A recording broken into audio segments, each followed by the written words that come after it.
Associate teams का world cup में performance काफी खराब हमेशा से रहता है। जी हाँ, ये इस बार बोल के नहीं, इससे पहले की बात करें, उससे पहले की बात करें, परफॉर्मेंस का ग्राफ जो है वो काफी खराब रहता है। एक ही सवाल होता है कि associate teams big test playing nations को या फिर बिग टीम्स को आखिर क्यों नहीं हरा पाती। आंसर बहुत ही सिंपल सा है, क्योंकि वो ज्यादा मैचेस उनके साथ खेलते नहीं है, रेगुलर मैचेस उनके साथ होते नहीं है। तो इसी वजह से एशियन टीम्स जब एक अचानक से वर्ल्ड कप में बड़े बड़े टीम्स के सामने आती हैं, जब पूरा वर्ल्ड स्टेज उनको देख रहा होता है, तो जाहिर सी बात है कि उनका परफॉर्मेंस कोलैप्स करता है और उनकी परफॉर्मेंस खराब होती है। लेकिन इसका सोल्यूशन क्या है? लोग ये जरूर बोल देते हैं कि एशियन टीम्स है, वर्ल्ड कप में अच्छा खेलते नहीं है, उसके बाद बोरिंग टीम है, माइनोस है, ये है वो है, दुनिया भर किसी बोल देते हैं, लेकिन सोल्यूशन कोई नहीं बताता। इसका कोई सोल्यूशन भी तो होगा।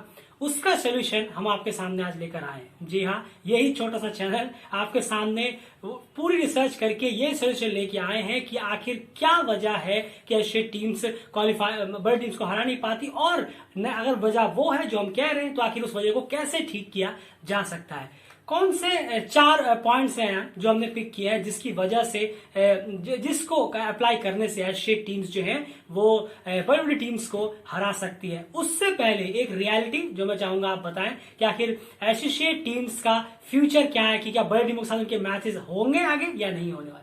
देखिए, इस बारे में तो अभी बहुत जल्दबाजी हो जाएगा कहना कि अभी मैचेस तो नहीं होंगे। ये तो ऑब्वियस सी बात है कि अभी आप ये नहीं कह सकते। उसके लिए एक कोटा तैयार कर दिया गया है। चलिए, अब इतना हो गया है कि हाँ, एक एसोसिएट टीम अगर सुपर लीग में चली जाए तो शायद वहां जाके वो जरूर खेलेगी, खेलना ही पड़ेगा। तो ये आईसीसी ने अच्छा एक कदम उठाया है, ये बहुत अच्छा कदम है। लेकिन उसके अगर आप सोच रहे हैं कि आप कोई कराना चाहते हैं किसी टीम को बुला के, तो ये बहुत मुश्किल सा लगता है। जी हाँ, और साफ सीधी बात है, आपको कड़वी लगे लेकिन सच्चाई ये है। अब ऑस्ट्रेलिया नहीं बोलेगा कि चलिए हम नेपाल से सीरीज ओडीआई सीरीज खेलते हैं। अब नाइविया नहीं बोलेगा, इंग्लैंड नहीं बोलेगा कि चलिए हम नाइविया से एक सीरीज हो जाए हमारी। इस तरह की चीजें नहीं होने वाली, और ये ना ही रातों रात होने वाली है, ना ही आगे जाके होने वाली है। सच्चाई ये है, ये एक्सेप्ट करिए कि सीरीज तो कभी नहीं होने वाली। बायलैटरल कह ले, कुछ भी कह ले कि बड़ी टीम सीरीज खिला रहे, बड़ी टीमें कभी राजी होगी ही नहीं, ना आगे होंगी ना वो होगी।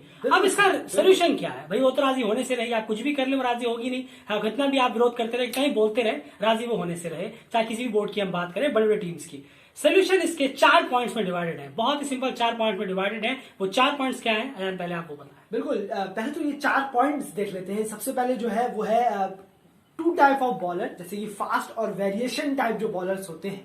जी हाँ, बॉलिंग डिपार्टमेंट एक अगर कहें कि फास्ट बॉलर और वेरिएशन मीडियम पेस बॉलर्स, एक ये कैटेगरी को हम पहले अलग कर लेते हैं। इसको जो बड़ी टीमों के पास बहुत देखने को मिलता है।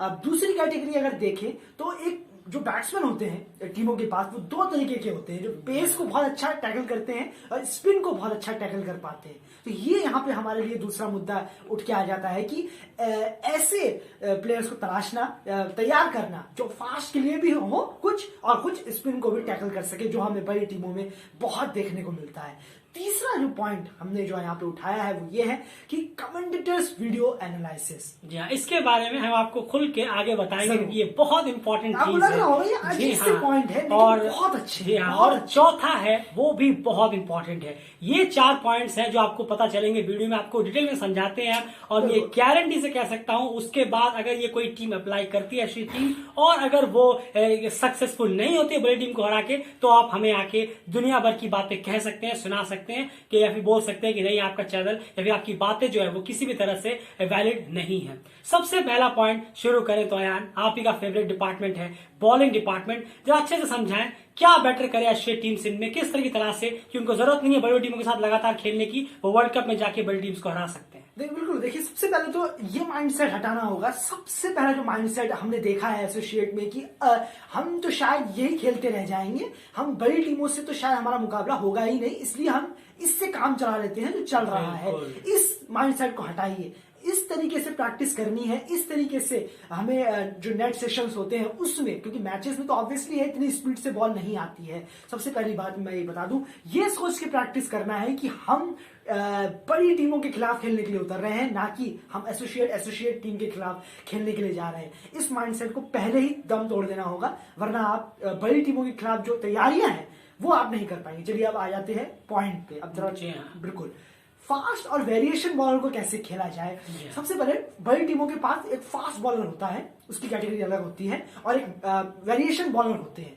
अब जैसे कि वेरिएशन बॉलर ऑस्ट्रेलिया में देख लीजिए, फास्ट बॉलर कमिंस और स्टार्क है, लेकिन वेरिएशन बॉलर कौन से आ जाते हैं? एंड्रयू टाई, नाम सुना होगा आपने, बिल्कुल, वो होते हैं वेरिएशन बॉलर। मिचेल मार्श है, स्टॉइनिस है, ये वेरिएशन वाले बॉलर जो बहुत ज्यादा नाक में दम करके रख देते हैं T20 क्रिकेट या वनडे क्रिकेट में, व्हाइट बॉल में। लेकिन इंग्लैंड के पास भी ऐसे हैं, इंडिया के पास भी ऐसे हैं, पाकिस्तान के पास भी है, साउथ अफ्रीका, सबके पास है। अब यहाँ क्या करना है, करना क्या है, फास्ट बॉलर ढूंढने होंगे। फास्ट बॉलर जो आपकी टीम के पास है, दो तरीके के मैं यहाँ कहूंगा बॉलर होते हैं। देखिए, एक तो फास्ट बॉलर हो गए जो 140 के ऊपर से डालते हैं, और एक वेरिएशन बॉलर होने चाहिए जो cutter, leg cutter, off cutter ये सब डाल सके। किस पिचों पे? जब धीमी पिच हो, जब पिच पाटा दिख रही हो, वहां तो आप चलिए स्पीड से आपको डराना होगा, सामने वाली टीम को टैकल करना होगा। लेकिन जहां पे आपको लगे कि स्लोइश पिच है, ज्यादा बॉल उठ नहीं रही, वहां वेरिएशन का कमाल आएगा। तो यहाँ पे हमें ऐसे बॉलर तैयार करने होंगे जो वेरिएशन डाल सके,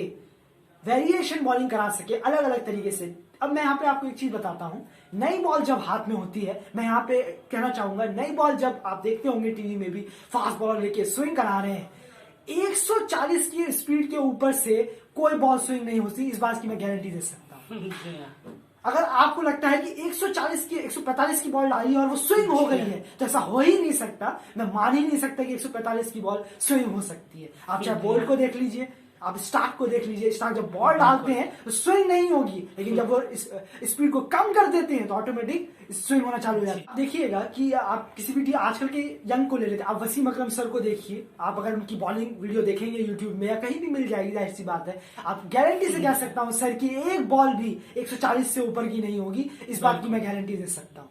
128, 132, 33, 30 इस तरीके की स्पीड से होगी और वो स्विंग हो रही है। बोल्ट को देख लीजिए आप, क्या बॉलिंग कराते हैं वो, जब भी रेड बॉल फॉर्मेट और व्हाइट बॉल में आते हैं। तो इस तरीके से फास्ट बॉलर्स एक होने चाहिए जो इस तरीके से कंसिस्टेंसी से 140 के ऊपर डालें। बिल्कुल, ये याद रखिएगा, क्योंकि जो फास्ट बॉलर होगा वो कंसिस्टेंसी से 140 के ऊपर ही उसका लक्ष्य होना चाहिए। भले वो स्विंग ना कराए, जैसे कि स्विंग ना कराए, सीम ना कराए, एक्स्ट्रा बॉल्स ना हो, लेकिन एक बेटर लाइन और लेंथ वाला, लाइन और लेंथ उसकी बेहतरीन हो और 140 से ऊपर वो रेगुलर 6 बॉलें डाल सके ओवर की। आपको कुछ बॉलर्स ऐसे तराशने होंगे, और उसके बाद जो कुछ बॉलर्स है वो आपको वेरिएशन वाले चाहिए, जो स्लोअर, कटर, इस तरह के बॉलर्स आपको चाहिए पेस में, जो कि इस तरह की चीज पिचों पे भी हैंडल कर सके। क्योंकि ये बहुत इंपॉर्टेंट हो जाता है, क्योंकि आपको दो तरह के वेरिएशन चाहिए, और यही बड़ी टीम के खिलाफ होता है, बड़ी टीम के साथ साफ पास होता है, जो आपके पास कहीं ना कहीं नहीं होता। अगर आपके पास 140 का बॉलर है तो उसी को सीम भी करानी, उसी को कटर भी करानी है, तो ये मुश्किल हो जाता है। और सबसे बड़ी बात, जब आप वर्ल्ड क्रिकेट लीग के मैचेस खेलते हैं, जब आप एसोसिएट टीमों से ही मैच खेलते हैं, तो आप वहां ये नहीं सोच सकते अरे इनको तो मैं 128 पे डालूंगा चलेगा, नहीं, यही तो सबसे बड़ी गलती है। आपको उनको भी 140, 145 आपको जितनी स्पीड है आप डालिए और लगातार डालिए। आपको इस तरह के आप ये मत सोचिए यार इस प्लेयर ने हमारे डोमेस्टिक में 50 विकेट लिए हैं, चलो इसको ले लेते हैं। कौन सा बॉलर है? वेरिएशन वाला है, एक ले लिया, चलिए उसका एक और लिए, उसने 28 विकेट लिए, वो भी वेरिएशन वाला है, उसको भी ले लेते हैं। बिल्कुल गलत कर रहे हैं। जब आपके पास एक वेरिएशन वाला बॉलर हो गया है, भले दूसरे वेरिएशन वाले ने 100 विकेट लेनी हो, आप इग्नोर करिए। नहीं, हमें वर्ल्ड कप जैसे प्लेटफॉर्म में बड़ी टीमों में खेलना है, अगर हमने वेरिएशन भर दिया तो हमारे पास स्पीड बॉलर कहां से आएगा? आपको ये देखना होगा जब आप सिलेक्शन करते हैं कि आपके पास अगर 4 बॉलर आप ले रहे हैं तो 2 पेसर होने चाहिए, 2 वेरिएशन वाले पेसर्स होने चाहिए, अलग जो इसकी स्पीड कम हो लेकिन वेरिएशन स्लोअर कटर उनके पास ऑप्शंस हो, और एक जाहिर सी बात है स्पिनर वहां पर होना चाहिए। इस तरह के बॉलिंग डिपार्टमेंट्स को आप अलग अलग अगर आप करेंगे तो आप डेफिनेटली बॉलिंग आपकी बड़ी टीम्स के खिलाफ भी शानदार होगी, जो कि बहुत कमी देखने को मिलता है। जब आप वर्ल्ड कप पे जाते हैं, बड़ी टीम्स, जब एशियन टीम्स के बॉलर सामने जाते हैं, 5वें 6ठे डाउन का जो टेस्ट प्ले नेशन के जो प्लेयर है वो इस तरह मारते हैं जैसे कोई स्पीड ही नहीं है बॉल में। बताइए, आपने मैं शायद कुशल परेरा का मैच था, वो शायद 9 के खिलाफ बैटिंग थी, कुशल परेरा माफ कीजिएगा एवरेस्ट प्रीमियर लीग में, यहाँ एवरेस्ट प्रीमियर लीग में तमीम इकबाल जब पहला मैच अपने खेलने उतरे थे, मेरे ख्याल से चित्तौड़ टाइगर्स के खिलाफ था, तो पेस इतनी नहीं थी बॉल में, तो वो थरंगा से लगातार कह रहे थे कि बॉल पहुंच ही नहीं रही है मेरी बैट तक। तो पहले ऐसे शिकायत कर रहे थे, लेकिन उसके बाद जो है जब शॉट खेला तो उन्होंने कहा इतनी स्लो थी, मैं एक्सपेक्ट ही नहीं कर रहा था ये कि इतनी स्लो बॉल आएगी। स्पीड उतनी उतनी आ ही नहीं रही है सामने से। तो आप देखिए किस तरह से प्रॉब्लम्स उठती है। ये खाली तरीन वो बोल के नहीं, यहाँ पे हमने श्रीलंका के खिलाफ भी देखे नाइमिया का, T20 वर्ल्ड कप में भी देखा, नीदरलैंड की हमने बॉलिंग देखी। जी हाँ बिल्कुल, कंटिन्यू करें। इसलिए ये स्पीड का खेल बहुत ज्यादा हो जाता है। तो यही पहला पॉइंट है कि फास्ट बॉलर्स अलग होने चाहिए, मीडियम जो वेरिएशन वाले बॉलर हैं वो अलग होने चाहिए। इकट्ठे अगर आप 3 फास्ट बॉलर लेके गए हैं या इकट्ठे ही आप 3 वेरिएशन वाले बॉलर लेके गए हैं तो ये ऐसे काम नहीं बनेगा, बिल्कुल काम नहीं बनेगा। और ये सबसे इंपॉर्टेंट है कि आपको बॉलर्स को सही पिक करना होगा। 140 से ऊपर के आपको बॉलर टीम में चाहिए ही चाहिए अगर आप वर्ल्ड कप जैसे प्लेटफॉर्म में बड़ी टीमों को मात देने की सोच रहे हैं। और वहीं पर दूसरी तरफ अगर आप स्पिन डिपार्टमेंट की बात करते हैं तो माफ कीजिए वेरिएशन डिपार्टमेंट की बात करते हैं तो वहां पे भी आपको 2-3 बॉलर्स चाहिए जो स्लोअर पिच, हर तरह की पिचेस के लिए आपको तैयार रहना होगा, वो वहां पर हेल्प करते हुए नजर आएंगे। तो ये पहला पॉइंट है, ये बहुत इंपॉर्टेंट पॉइंट है। आप ऐसा नहीं कि डोमेस्टिक पे किसी ने 50 विकेट लिए तो आप उसको भर लें, किसी ने 40 विकेट लिए और सेम तरह का उनका बॉलिंग वो है सेक्शन है तो अब उनको भर लें, तो इससे काम नहीं चलने वाला। दूसरा पॉइंट यहां पर जो है वो बहुत इंपॉर्टेंट हो जाता है, और वो दूसरा पॉइंट क्या है पहले वो बताएं। बिल्कुल, जो बैट्समैन है उनको एक खाली वे में नहीं खेलना आना चाहिए, यानी कि एक ही बॉलर कैटेगरी को नहीं खेलना चाहिए। फास्ट बॉलर्स के लिए भी कुछ बैट्समैन होने चाहिए और कुछ बैट्समैन स्पिन को भी टैकल कर सके, इस तरीके की टीम में होने चाहिए। बिल्कुल होने चाहिए, और ये बात बहुत ज्यादा इंपॉर्टेंट है। ये पहले वाले पॉइंट से भी ज्यादा इंपॉर्टेंट हो जाती है आपकी टीम में।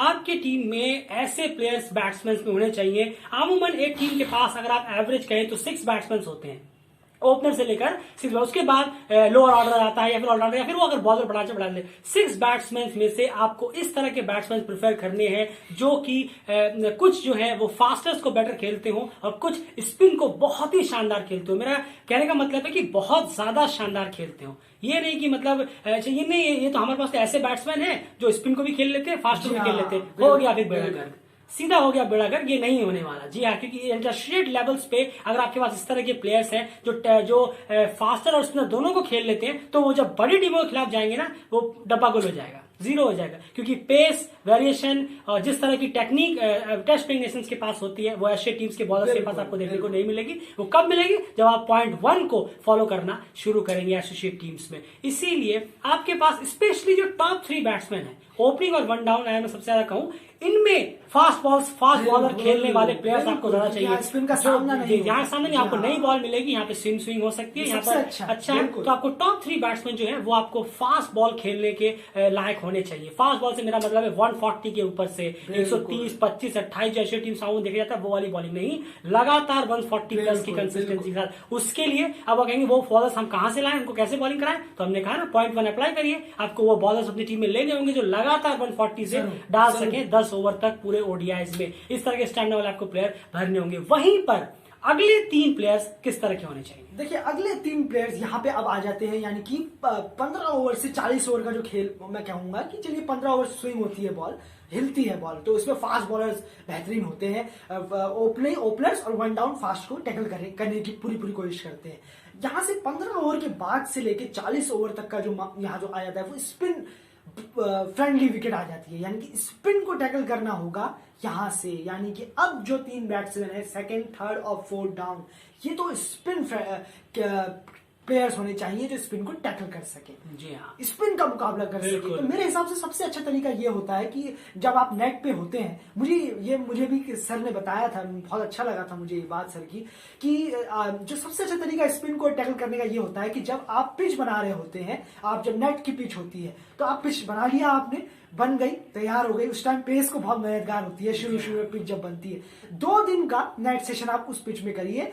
उस 2 दिन के बाद आप उस पिच को तैयार मत कीजिए, उस पिच को छुइए मत, उसी पिच पे आप स्पिन को खिलाइए, स्पिन की प्रैक्टिस कीजिए। तब देखिएगा बॉल कहां से कहां घूमेगी और तब स्पिन का जो लेवल है वो और ज्यादा डेंजरस लेवल हो जाता है उस पिच पे नेट प्रैक्टिस करते करते। जी हाँ, बिल्कुल। और इसी तरह की चीजें आपको करनी होगी। बहुत सारी चीजें सोचने वाली बात है, क्योंकि हम दुनिया भर के बोर्ड्स की तरफ से कोचेस हायर किए जाते हैं, बहुत सारे स्टाफ्स हायर किए जाते हैं, लेकिन सबसे बड़ी बात यह है कि उन कोचेस और उन स्टाफ्स को जो है परफॉर्म करवाना, वो किस तरह से कराना है, उनके पास आइडियाज, उनके पास थिंक टैंक जिस तरह का होना चाहिए, वो कहीं ना कहीं थोड़ा सा लैक होता है अगर हम एसोसिएट टीम्स की बात करें, एसोसिएट मैनेजमेंट की बात करें। ओवरऑल अगर हम यहाँ देखना चाहें तो स्पिन डिपार्टमेंट में आपको उस तरह के बैट्समैन चाहिए जो स्वीप बेटर खेल सके, बेटर नहीं, ये याद रखिएगा। अगर आप सोचेंगे अच्छा खेल लेते हैं, नहीं चलेगा, वर्ल्ड कप में नहीं चलेगा, बड़ी टीम के खिलाफ अच्छा नहीं चलेगा। आपको बेस्ट चाहिए जो बेहतरीन स्वीप मार सके, जो बेहतरीन रिवर्स स्वीप खेल सके, जो बेहतरीन स्विच हिट आप कह सकते हैं कर सके,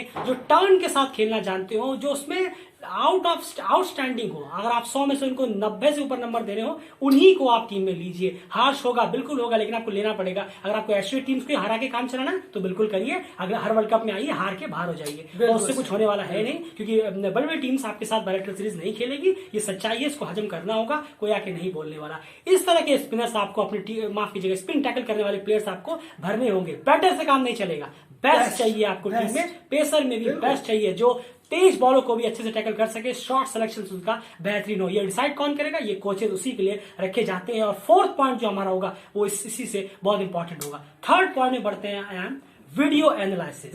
अब ये क्या चीज है वीडियो एनालिसिस?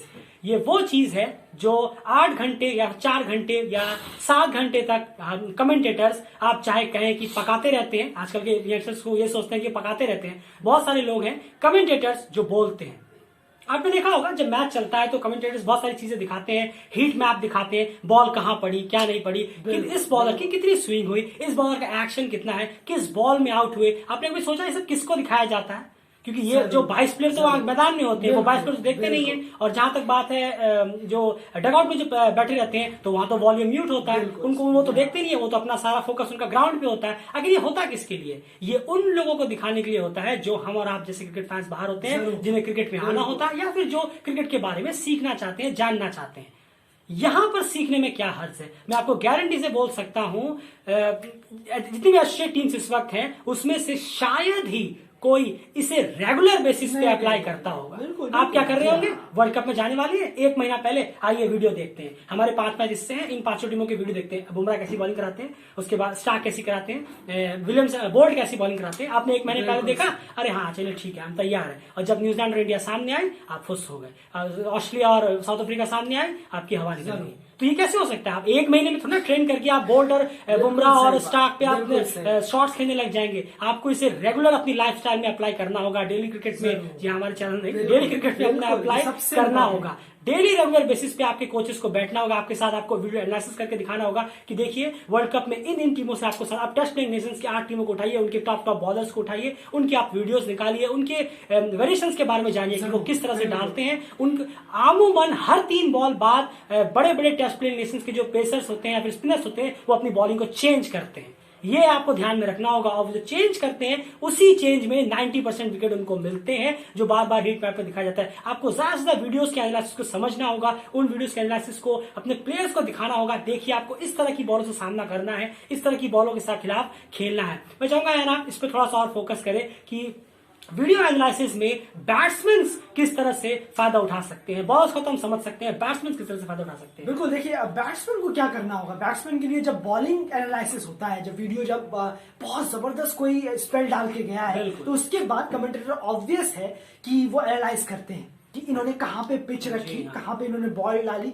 हाथ कहां से आ रहा है इनका, कहां डाल रहे हैं, पहले मैच में कहां इन्होंने बॉल डाली थी, ये भी वो कमेंटेटर्स बताते हैं। बिल्कुल करते हैं कि पिछले मैच में इन्होंने क्या गलती की थी, ये बॉल गुड लेंथ पे रख रहे थे या शॉर्ट बॉल रख रहे थे, लेकिन इस बार ये 6 सेंटीमीटर की बॉल पे रख रहे हैं, तब इनको चौथे स्टंप पे रख रहे हैं। ये बैट्समैन की सुनने वाली बातें हैं। जी हाँ, बैट्समैन के लिए ज्यादातर व्यूअर्स जो है वो कहते हैं अरे क्या पका रहे हो, चैनल चेंज कर देते हैं। लेकिन वहां पर कोचेस को सुनना होगा उन चीजों को और अपने प्लेयर्स को सुनाना होगा। क्रिकेट फैंस जो भी सोचे, क्योंकि cricket fans at the end आपसे विन चाहते हैं, ये तो थोड़ा सा अजीब टाइप का हो जाता है। लेकिन आपको वो सारी वीडियोस को सुनना होगा, कलेक्ट करने होंगे और अपने प्लेयर्स को दिखाना होगा कि नहीं आपको इस तरह से परफॉर्म करना है और उसे डेली क्रिकेट में अप्लाई करना होगा। डेली जो रूटीन होता है लाइव क्रिकेट उस पर अप्लाई करना। ये नहीं कि वर्ल्ड कप आ रहा तो 1 महीने पहले आप वीडियोस लेके बैठ गए और हाँ चलिए प्रैक्टिस करते हैं, उससे कुछ नहीं होगा। बिल्कुल बिल्कुल सही। और यही सब चीजें इंपॉर्टेंट है। तो जब ये चीजें बताई जाती हैं कि चौथे स्टंप पे इन्होंने ज्यादा रखी है, वार्नर का आप देखिएगा, जब वार्नर का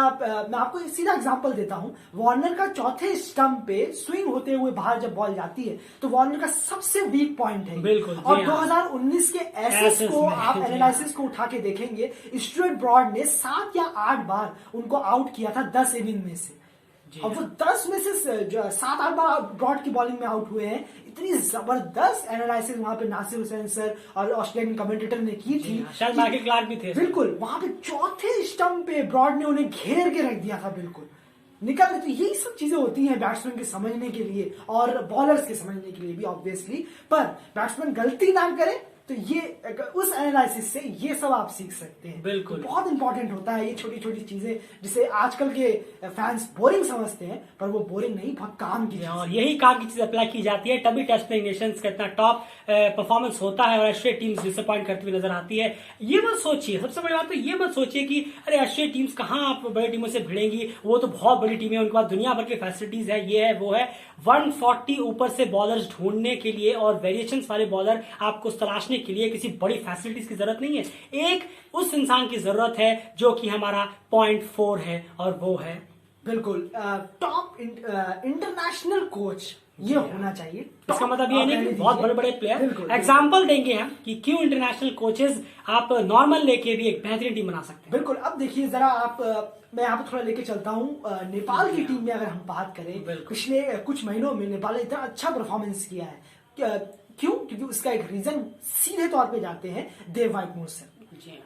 वो जब से आए थे टीम में, आपने ट्राई सीरीज जीती बिना पारस खड़का के। जी हाँ, आपने सबसे बड़ी बात है, इतने इंपॉर्टेंट प्लेयर के बिना आपने वो ट्राई सीरीज जीती, तो बहुत बड़ी बात थी। उसके बाद आपने राउंड 6 में आपने ओमान को हराया, पहली बार ओमान को बीट किया। देव व्हाइटमोर सर कोच थे जो कि इंटरनेशनल लेवल के वो कोच रहे, बहुत बेहतरीन कोच रह चुके हैं, वो बहुत सक्सेसफुल कोच रह चुके हैं, बांग्लादेश के भी कोच रह चुके हैं। अब हमारा यहाँ कहने का मतलब है, अब एक बार टेस्ट प्लेइंग नेशंस के कोचेस को उठाइए, 8-10 कोचेस को उठाइए, 8-10 टेस्ट प्लेइंग नेशंस को उठाइए। अब जरा पता करिए कि वो कोचेस अपने इंटरनेशनल करियर में कितने महान रहे हैं, कितने मान रहे हैं, कितने मान नहीं रहे हैं। उसके बाद वो देखिए कि वो कोचेस कितने टॉप क्लास रहे हैं। जरूरी नहीं है कि बड़ा नाम क्रिकेट में हो तो वही बेहतरीन कोचिंग दे सकता है, ऐसा बिल्कुल नहीं है। कुछ एग्जांपल्स मैं चाहूंगा यार आप दें, उसके बाद इसको कंटिन्यू करें। बिल्कुल, आप देख लीजिए, आप गैरी कर्स्टन सर को देख लीजिए, आप यहाँ रवि शास्त्री सर को देख लीजिए। रवि शास्त्री सर इंडिया के सबसे बड़े प्लेयर नहीं है जी हाँ, उनसे बड़े बड़े भी प्लेयर हैं, सचिन सर, गवास्कर सर, बिल्कुल है। तो ये नहीं कह सकते कि रवि शास्त्री सर सबसे बड़े प्लेयर है, बिल्कुल अच्छे प्लेयर है, लेकिन सबसे बड़े हैं। और मैं इंग्लैंड के कोच जो बिल्कुल सिल्वरवुड सर, बिल्कुल क्या इंग्लैंड के उनसे बड़े प्लेयर नहीं, नासिर हुसैन सर उनसे बड़े हैं, उनसे अच्छे प्लेयर तो Nasser Hussain sir, Michael Vaughan sir है, लेकिन नहीं, सिल्वरवुड है। गैरी स्ट्रीट सर को न्यूजीलैंड के कोच 2019 वर्ल्ड कप, 2021 फाइनल, अब फिर final Gary Stead sir coach रहे हैं। तो आप ये देखिए, अब ऑस्ट्रेलिया के लैंगर सर को देख लीजिए, ऑस्ट्रेलिया में वही एकलौते बड़े प्लेयर है? बिल्कुल नहीं। अब यही सब बातें हैं जो आप, अगर मिकी आर्थर सर, बिल्कुल 2017 का चैंपियंस ट्रॉफी पाकिस्तान टीम ने जीता जी हाँ, और ऑस्ट्रेलियन टीम के भी वो कोच रह चुके हैं। और आप श्रीलंका के यार आप देख सकते हैं, अगर आपसे अगर कोई पूछता है कि सच में अगर कोई ऐसी टीम है जो बहुत ही अनऑर्थोडॉक्स लग रही थी लेकिन उसने शानदार परफॉर्म किया इस वर्ल्ड कप में, तो वो श्रीलंकन टीम होगी। और वो किन के अंडर में? मिकी आर्थर सर के अंडर में। 2017 का चैंपियंस ट्रॉफी आया मिकी आर्थर सर के अंडर में। तो इस तरह से नहीं है, आपको इस तरह एक इंटरनेशनल कोचेस को ऐसा हायर करना है। जाहिर सी बात है फंड की इश्यूज होंगे, लेकिन ये बात है आप दूसरी चीजों को काटिए, आप दूसरी चीजों में कटौती कीजिए, लेकिन आपको सबसे इंपॉर्टेंट है कि आप एक बेटर और बेहतरीन कोच को अपनी टीम के साथ इंक्लूड करें जिनके पास इंटरनेशनल कम से कम एक्सपीरियंस हो, और यही डेव व्हाइटमोर सर के पास था। और सबसे बड़ी बात है कि आपको उन कोचेस को हायर करके उनसे कम से कम इतना एग्रीमेंट करना होगा कि आप 5 साल तक या 10 साल तक आप इस टीम के साथ आपको रहना होगा, या आप 3 वर्ल्ड कप 4 वर्ल्ड कप का आप उनका करार कर सकते हैं। जाहिर सी बात है इश्यूज होते हैं फाइनेंशियल्स की, लेकिन वही हमने कहा आपको काटना होगा, दूसरे साइड से काटना होगा। कुछ जो रियायतें होती है, कुछ जो आप ओवर स्टाइल करने की कोशिश करते हैं, कुछ ओवर दिखाने की कोशिश करते हैं, वो मत करिए, छोड़ दीजिए, कोई बात नहीं। आप अगर वर्ल्ड कप में एक मैच भी बड़ी टीम को हरा देते हैं ना, उससे जो रेवेन्यू और जो आपकी तरफ जो अटेंशन आएगा ना, बस वो काफी होगा, उसका डबल ट्रिपल आप उसके बाद से कमाने लग जाएंगे। वो कोच जो है वो आपको ऊपर के पॉइंट जो तीनों पॉइंट्स हैं उस पे काम कराने के लिए हेल्प करेगा। ये मत सोचिए कि टेस्ट प्लेइंग नेशन के पास बहुत कुछ अलग है। क्या अलग है उनके पास बेटर पेस बॉलर्स हैं, उनके पास बेटर वेरिएशन वाले बॉलर्स हैं, उनके पास एक डेडिकेटेड कोच है जो लॉन्ग टर्म के लिए होते हैं, और उनके पास सबसे बड़ी बात है कि उनके एनालिसिस जो है वो स्पॉट ऑन होते हैं, इस वजह से वो अच्छा परफॉर्म करते हैं। तो क्या आप वो सब चीजें अपने अप्लाई नहीं कर सकते? अगर आप एसोसिएट टीम्स में 125-30 की बॉल में शतक मार के खुश होते रहेंगे, नहीं हम तो बड़ी स्ट्रांग टीम है, और बड़ी टीम के खिलाफ आप लूप होल करते हैं, तो इससे क्या फायदा होगा? आपको एसोसिएट टीम्स के बीच में रहकर ही उस लेवल की परफॉर्मेंस का प्रैक्टिस करनी है जो लेवल्स आपको वहां मिलता है। आपको 140 से नीचे वाले पेसर्स को टीम में लेना ही नहीं है। अगर लेना है तो उनको वेरिएशन आना चाहिए, तभी लीजिए। उसके बाद जैसे कि हमने बैटिंग में कहा, आपको बेस्ट पेस खेलने वाले 3 बैट्समैन टीम में रखने होंगे, और 3 जो बेस्ट स्पिन खेलते हो। भले उन्हें पेस ठीक से ना खेलना आता हो, लेकिन स्पिन अच्छा खेलना आता हो, वही बेस्ट, बैटर से काम नहीं चलेगा टेस्ट नेशन के सामने। उसके बाद जो वीडियोस होती हैं कोचेस की, उनको एनालिसिस करने की जरूरत है। कमेंटेटर्स जो वीडियोस आपको लेके आते हैं वो ऐसे ही पकाने के लिए नहीं लेके आते हैं, जो आजकल ज्यादातर लोग सोचते हैं कि क्या टाइम पास कर रहे हैं। वो आप देख के समझ सकते हैं कि किस किस तरह से बॉलर डाली जाती है, किस किस तरह से वेरिएशन सोचते हैं। और सबसे बड़ी और एक एडवांटेज तो सबसे बड़ा ये होता है एशियन टीम्स के बाद कि उन्हें पिचेस की प्रॉब्लम नहीं होती, कि वो ये कहें कि नहीं हम स्लोअर पिचेस में नहीं खेल पाते, हम पेसर्स की हमें नहीं मिलती, हमें फास्ट पिचेस नहीं मिलती, क्योंकि एसोसिएट टीम्स भी वर्ल्ड क्रिकेट लीग में लगभग हर कंट्रीज में ट्रैवल करती है। यही तो सबसे अच्छी बात है। ये तो बहुत अच्छी बात है कि एसोसिएट टीमों को इतने अच्छे अच्छे पिचेस पे भी खेलने का मौका मिल जाता है। आईसीसी एकेडमी में खेलने को मौका मिलता है। इसके साथ तुरंत आप फिर कभी नाइमिया जाते हैं। बिल्कुल सही। तो ये बहुत अच्छी चीजें हैं जो अब वर्ल्ड क्रिकेट लीग 2 में हो गई है। एक छोटी सी बात मैं यहाँ कहना चाहूंगा कि अभी आपने कहा था कि 5 साल या 10 साल कोचेस को रहना चाहिए। मुझे लगता है कि शायद कुछ लोग कहेंगे अरे इतना थोड़ी ना रुकते हैं, इतना थोड़ी ना होता है। चलिए कोई बात नहीं, एक और मैं आपको ऑप्शन देता हूं जो कि मुझे लगता है जो कि शायद बड़ी बड़ी टीमों में भी ये होता है। उनकी टीम में वर्ल्ड कप एक वो क्राइटेरिया होता है कि आप इस वर्ल्ड कप से इस वर्ल्ड कप तक रहेंगे। अब हम आपको यहाँ पे ये क्राइटेरिया दे देते हैं एसोसिएट टीम्स को कि आप इस वर्ल्ड क्रिकेट लीग 2 से इस वर्ल्ड क्रिकेट लीग 2 तक रहेंगे। यानी कि जो अभी वर्ल्ड क्रिकेट लीग 2 चल रहा है 2019 से लेके 2021 तक था, लेकिन अब थोड़ा सा पीछे हो गया है, पर इस तरीके से आप कर सकते हैं। तो अगला वर्ल्ड क्रिकेट लीग 2 जब शुरू होगा, एक कोच को हायर कीजिए, और जब वर्ल्ड क्रिकेट लीग 2 खत्म होगा तब तक आप हमारे पास रहेंगे, कहीं नहीं जा सकते। बिल्कुल। और उसके बाद आप परफॉर्मेंस देखिए, और अगर ये 3 पॉइंट्स को अप्लाई कराते हैं, सबसे बड़ी बात है आपको सीरियस होना पड़ेगा और थोड़ा सा बोल्ड सोचना होगा। अगर आप एशियन टीम सेफ सोचते रहेंगे, डिफेंसिव सोचते रहेंगे कि नहीं हमारी टीम बहुत अच्छा कर रही है, तो फिर इससे काम नहीं चलने वाला। आप सोचिए ओमान वर्ल्ड क्रिकेट लीग 2 में नंबर 1 टीम है, और वो ओमान अपने ही घर में 2 मैचों में बाहर हो गई, एक मैच जीत कर आउट हो गई राउंड 1 में ही। दूसरे नंबर पर शायद स्कॉटलैंड है, देख लीजिए एक मैच नहीं जीत पाई स्कॉटलैंड राउंड 12 में। उसके बाद नामीबिया है, राउंड सुपर 12 में एक मैच जीती, वो भी स्कॉटलैंड के खिलाफ। परफॉर्मेंस देखिए आप। नीदरलैंड्स वर्ल्ड क्रिकेट लीग में, ओडीआई सुपर लीग में है, ओडीआई सुपर लीग में राउंड 1 क्लियर नहीं कर पाती। क्यों हो रहा है पता है आपको? क्योंकि आप लोग एसोसिएट टीम्स के हिसाब से परफॉर्मेंस तैयारी करते हैं। आप ये नहीं सोचते नहीं मुझे 140 का बॉलर चाहिए, नहीं मुझे वेरिएशन वाले बॉलर चाहिए, नहीं मुझे बेस्ट स्पिन खेलने वाले बैट्समैन चाहिए। मन से काफी अच्छा रिवर्स स्वीप कर लेते हैं, लेकिन यहाँ देखिए हालत, 1-2 इनिंग अच्छी खेली, खत्म हो गए। क्यों? क्योंकि वो उन स्पिनर्स वेरिएशन के खिलाफ वो नहीं खेले जो टेस्ट प्लेइंग नेशंस के सामने है।